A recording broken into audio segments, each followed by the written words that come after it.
It was supposed to be an ordinary flight from Los Angeles to New York, 300 passengers, calm weather, and a routine journey across the country. Among the passengers was 17-year-old Emily Carter, a high school aviation student with big dreams and a ticket to her first national competition in Washington, D.C.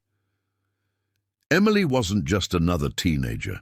She was passionate about flying, with around 80 simulator hours logged at her local flight academy. She loved aircraft, studied flight manuals for fun, and dreamed of one day becoming an airline pilot. But no one on that flight, not even Emily, could have imagined that dream would be tested for real that day.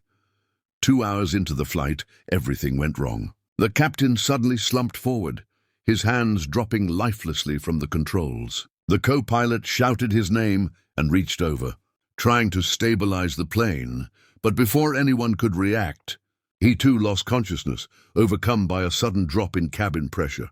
The jet, her massive Boeing 777, began a terrifying dive. Passengers screamed as the cabin lights flickered and oxygen masks fell. Luggage tumbled from overhead bins. The flight attendants struggled to stay calm, but panic was spreading fast. Emily's instincts kicked in. She unbuckled her seatbelt and ran forward, her heart pounding. She yelled at the flight attendants near the cockpit door, "Let me in! I have flight training." Inside, the alarms were blaring. The autopilot had disengaged, and the control yoke was shaking violently from turbulence. Emily climbed into the captain's seat, her hands trembling as she gripped the controls. She pressed the radio button, her voice shaky but controlled. "Mayday! Mayday! This is Flight 228. Both pilots are down. We're losing altitude fast." On the other end, Denver Air Traffic Control froze. "Flight 228, say again?" "This is a student pilot, 17 years old," Emily replied, trying to sound calm as the plane dropped another 1,000 feet. The radar screen showed a descent rate that was almost impossible to recover from. The controller took a deep breath. "All right, Emily," he said firmly. "We're going to do this tooge for the next 45 minutes. Every second felt like a lifetime." Inside the cockpit of Flight 228, 17-year-old Emily Carter sat alone at the controls of a Boeing 777, a 200-ton jet carrying over 300 passengers. Her fingers trembled on the throttle, her eyes darting between the instruments, and yet her voice over the radio was calm and steady. "Denver Control, this is Emily. Altitude stable at 10,000 feet, she reported. The air traffic controller's voice came back through her headset, slow and reassuring. "Good job, Emily. You're doing incredible. Let's take it step by step." The world outside her window was calm and blue, a cruel contrast to the chaos inside the cabin behind her. The passengers sat in silence, many praying, others crying softly. The only thing keeping them alive now was the teenage girl in the pilot's seat. At the same time, an F-22 Raptor squadron was scrambled from Buckley Air Force Base near Aurora, Colorado. Within minutes, 2 fighter jets were flanking the descending Boeing 777.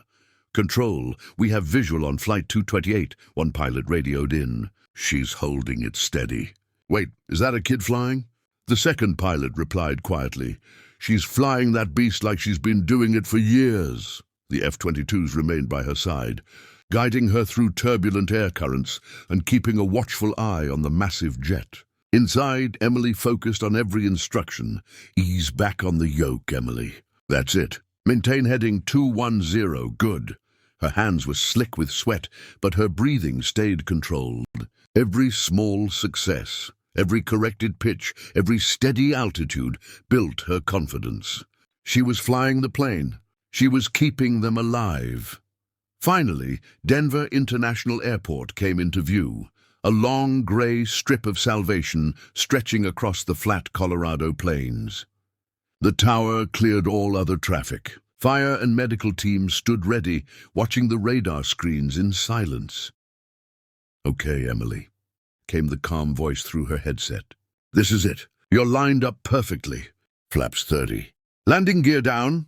Emily followed each word. The aircraft responded smoothly, as if it trusted her completely. She whispered under her breath, "Please, just stay with me." Inside the cabin, every passenger could feel the descent. No one spoke. Mothers held their children close. A man near the window quietly whispered, "She's going to do it." "All right, Emily," the controller said softly. "Reduce speed to 160 knots. You're clear to land." Emily nodded, even though no one could see her. Her focus narrowed to the glowing runway lights ahead. She gently pulled the yoke back, the engines roaring lower, the wheels touching down with a brief heart-stopping bounce, then rolling smoothly.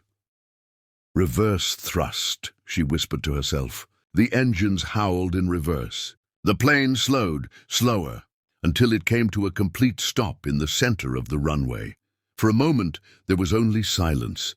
Then came the explosion of cheers, passengers crying, clapping, laughing. The sound echoed through the cabin like a wave of pure relief.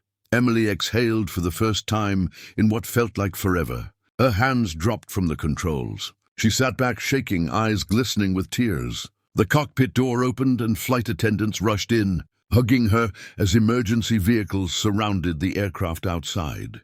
She stepped out moments later, met by firefighters, paramedics, and stunned officials. The F-22 pilots landed nearby and watched in quiet admiration. That night, news channels across the country carried one headline: "The miracle landing by a teen pilot." The FAA called her a natural-born aviator. The president personally phoned her family to congratulate her.